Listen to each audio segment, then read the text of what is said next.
Hi friends, welcome back to స్పందన talks. ఈరోజు వచ్చేసి ఒక రెసిపీ చేశాను. మామిడికాయ పప్పు చేశాను.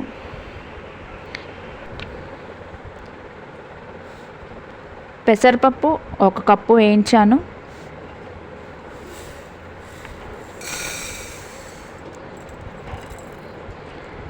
లైట్గా కొంచెం వేయించాక స్మెల్ వచ్చాక ఆఫ్ చేసి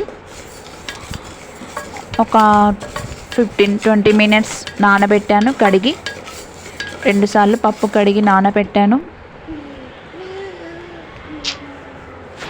ఈ మామిడికాయ పొట్టు తీసాను. మామిడికాయను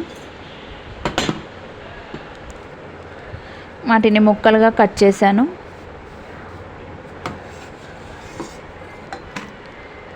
ఒక టమాటా, ఒక ఆనియన్, 4 మిర్చీలు, 1/2 స్పూన్ పసుపు, 1 స్పూన్ కారం, రుచికి తగిన ఉప్పు వేశాను.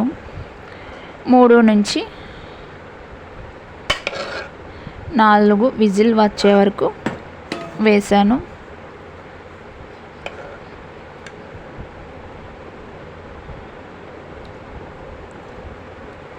ముక్కలన్నీ మామిడికాయ ముక్కలు చిన్నవిగా కట్ చేశాను.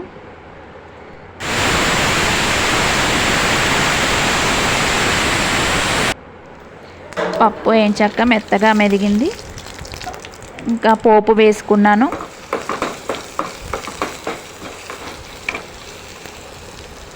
జీలకర్ర, ఆవాలు, కరివేపాకు, ఎల్లిపాయలు 5 వీటన్నింటిని వేయించి మెత్తగా మెదిపిన పప్పులో వేశాను.